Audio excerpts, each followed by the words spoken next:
Okay, ngayon, pansinin nyo, may shortage oh. Diba? May shortage yan kapag ganyan. Lalo na, wala pa itong fuse. DG Scorpio na CA60. Ang laki ng numero, no? By the way, pasensya pala, ilang araw na wala tayong vlog kasi medyo masama pakiramdam natin. Wala tayong boses or masakit na lalamunan natin. Hanggang ngayon nga, medyo malat-malat pa tayo. Kaya ito, kailangan natin mag-upload para kahit pa paano may panoorin kayo. Then, yan, tuloy yung content natin. CA60 na DG Scorpio. Malaki yung numero, no? Kumpara mo sa laman niya. Ayan, shoutout and then maraming salamat kay Bossing na taga galing probinsya pa ito, pero si Bossing dito sa may Valenzuela nakatira. Pero tong unit niya is from parang Mindoro yata o Marinduque, mga ganun. 2 piraso to, yung isa is split na 1.5. Ngayon, ang issue nito, tumirik daw or parang may umusok. Ayan, pakita ko muna sa inyo ha. DD Scorpio na CA60. Supply nito is 106 lang. Na hindi naman akma yan sa numero niya. Minsan kasi marketing strategy na lang din yan. Yan siya oh. 53106. Pakita ko sa inyo ha. 53106. Yan. Yan supply niya oh. 53106 lang. Tapos naka class G siya. 4, 8, 12, 16. Meron siyang 16 na capacitor. Tapos parang sa A20 lang dating niya. Kung i-kumpara ko to sa iba, sa Trident IMX, parang sa A20 lang. Kaso ito nasubrahan sa numero. Okay. Ngayon naka-plug in to, kaya binuksan ko na agad kasi nga sabi ni Bossing parang may pumutok o ano man. Ngayon naka-plug na ito. Kapag ganyan ng problema or may naisabi na si Bossing na may problema, gamit na kayo agad ng bulb and then buksan yung unit. Visual check muna kumbaga. Okay, ngayon pansinin nyo, may shortage oh. Diba? May shortage yan kapag ganyan. Lalo na, wala pa itong fuse. Wala itong fuse. Parang channel 2 may problema oh. Pansinin mo, channel 1 nag-active oh. Channel 2 wala. Ngayon, kalasin natin to. Tapos sabay switch on natin. Parehas ah. Oh.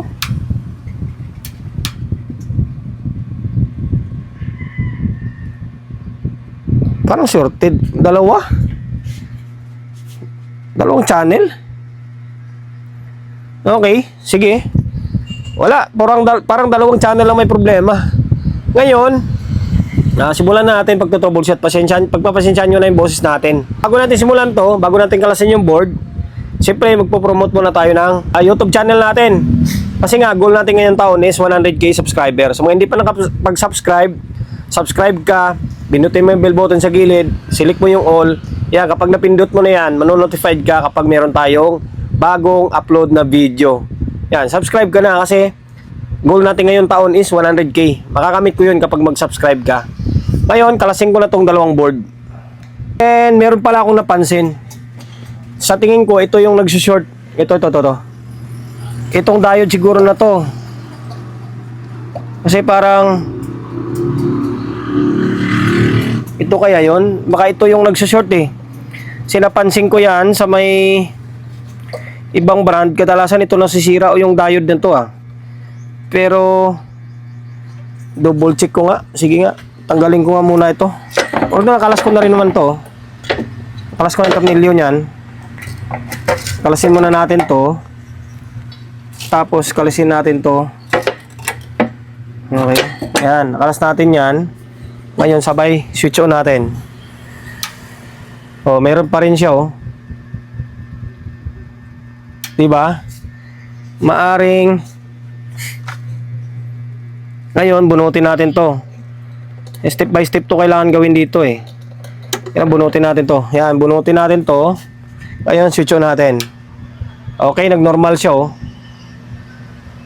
Diba? Oh. Nag-normal yung bulb oh. Maaring sira tong diode. Ayan, ito, maaring sira to. Yan. Maaring sira yan. Ngayon, tanggalin natin. maigi yan, palitan na mas malaki. Tataka naman ako bakit nasira. Ngayon, klaseng ko muna itong power supply. Malamang baka walang sira yung output na to eh, or yung dalawang board na to. Mamaya malaman natin, and then fix bias na lang natin siya. Klaseng ko muna itong power supply. Nakalas na natin yung power supply. Ngayon, ito tong diode na to, malamang sa malamang sira na yan. Pero para sa formality, siyempre, sukatan natin or testerin natin. Para napansin ako, parang may history na ng repair tong unit na to. Kasi ano, parang mga tay-tay yung mga hinang. May mga kuskus ng may kwanto, may history na ng repair to. Ito, pag chinik mo siya buo, pero dito ka sa gitna, pansinin mo, shorted yan, short siya. Dapat hindi mag-short yan. Tapos dito sa kabila, short dito, good, sa kabilang side yung may short. Okay, confirm. Ito sabi ko, may mga kinukuskus na tapos ito hinang, may mga kuskus ng wala, tingin ko may hindi lang natin masabi. Ngayon, palitan natin to. Hanap ako ng diode na mas medyo malaki, mas okay pa nga Same din siguro, palitan na lang natin to.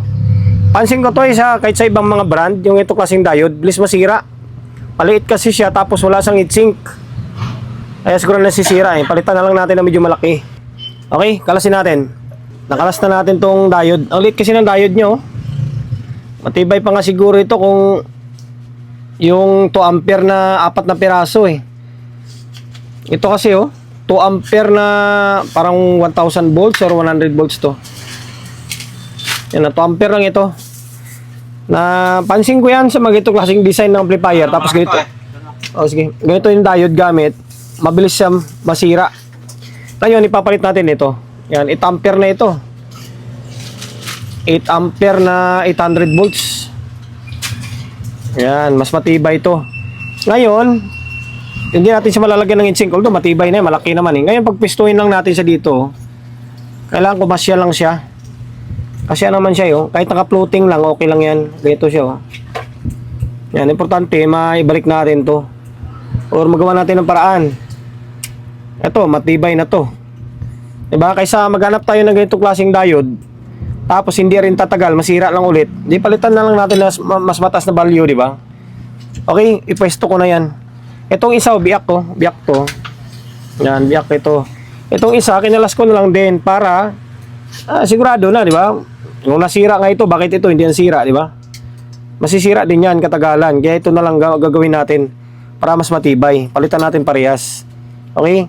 Ang ginawa natin, ayan. Awkward man yan tingnan, pero di hamak naman na matibay niyan. Katumbas nito ay siguro mga 4 na ganito. Kasi 2 ampere lang ito 2 ampere ito 8 ampere. Halos 4 na ganito yung katumbas niya. Hindi hamak na matibay yan. Okay? Same din dito sa isang side, Yan, dalawa na pinalitan natin para sure ball na wala nang balikan. Ayan, ngayon pwede na natin balik yan para matesting na natin na ibalik na natin. Yan, buhay na siya Okay, kabalik na yan, normal na wala na siyang shorted. Okay, ngayon ito tinisting ko na ito. Tinisting ko, nilagyan ko na siya ng audio. Ang problema, may audio siya, pero itong signal is nawala na. Mukhang napundi ito. Mukhang tinamaan siya kasi yung supply na to connected yan dito. Papunta dito. Yan, papunta siya dito. Ngayon, may nakakabit na speaker rin May nakakabit na speaker rin. Wala nang problema yung amplifier stage nito. Merong audio. Dito, merong audio rin pero walang signal lumalabas. Ba? Naka-base pala ito. Lagay natin sa lagyan natin ng konting boses. May naka-stereo pala to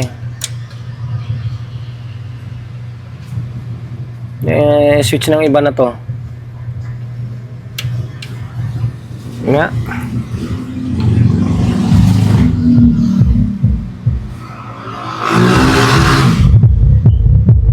Naka-low talaga siya. Mamaya na lang. Ngayon, naging okay na yung supply natin, wala na siyang short, ito lang yung dahilan. Ngayon, tinamaan naman yung ilaw. Bago natin i-fix bias, pailawin muna natin dito. Kalasin ko muna yung front panel. Ito naman yung clip niya kasi umilaw yung clip niya. Oh. Umilaw yung clip. Ayun yung protect, tingnan natin. Okay, parehas umilaw yung clip. Yung signal na lang yung titingnan natin dito kung bakit wala siyang signal. Baka napundi yan. Okay, sana pundi lang. Baka mamaya may ibang tinamaan pa dito. Okay, tanggal natin yung front panel dito. Tapos confirm, bali sunog talaga siya. Nangitim na. Nangitim na yung laman nyo. Siguro kasama yun doon nasunog sa may diode. Okay, ayun, ito ipapalit natin. Bago to. Mga pamalit naman tayo eh. Ayan, green na diode. Ngayon, tanggalin ko yung parang guide niyan. Tapos palit natin to. Okay, ito lang naman papalitan natin. Yung daris yan is okay naman yung ilaw eh. Na ibalik na natin yung front panel. Ang palitan natin, ito yun ito siya Yan, ito yung nasunog. Ngayon, switch on. Umilaw na siya Pag switch on mo yan, kikindat mo na yan eh. Ngayon, dito agad tayo meron na. Okay, goods. Ito, layat ang speaker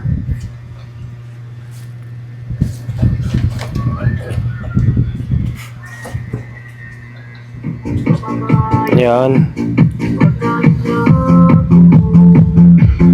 Okay na, pares na Ngayon, goods na yung signal. Wala na ring short. Sa biasing tayo.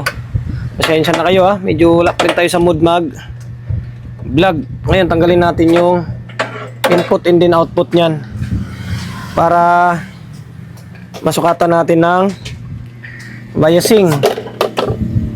Okay. Ayan, pag ito na lang. Ngayon,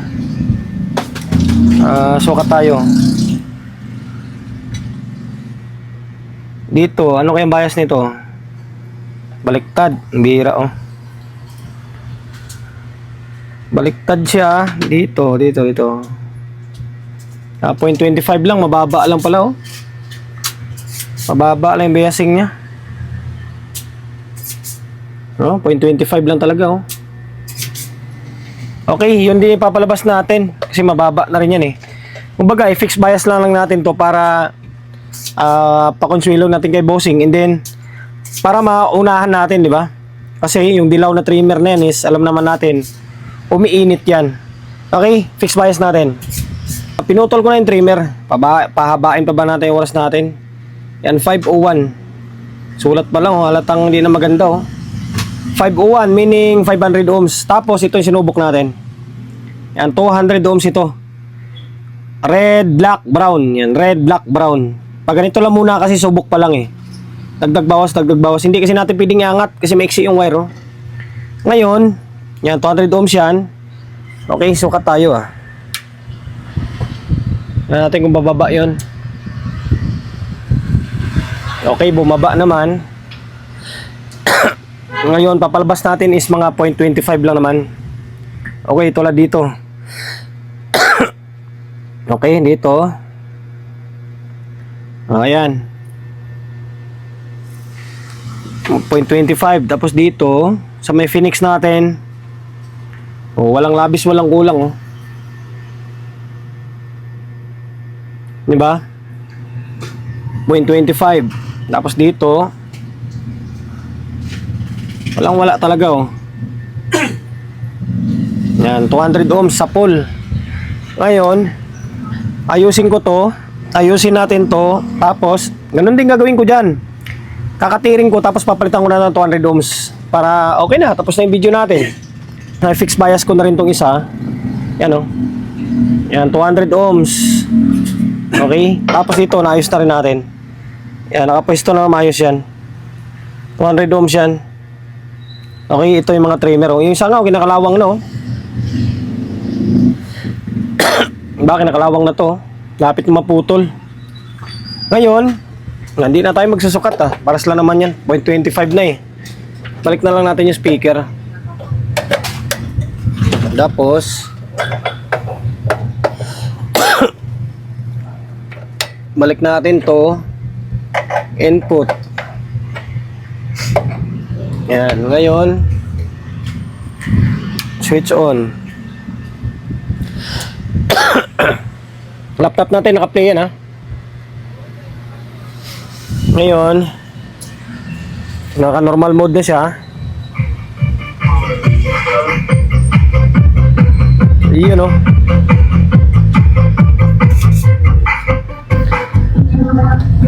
Yan, okay na yan. Pabain pa ba natin yung oras natin pag nakatabingi ito? Nakapwesto na maayos. Okay, hanggang dito na lang. Sana nakapagbigay idea tayo. Walang problema sa may amplifier stage niya. Ang problema is nasa diode dito.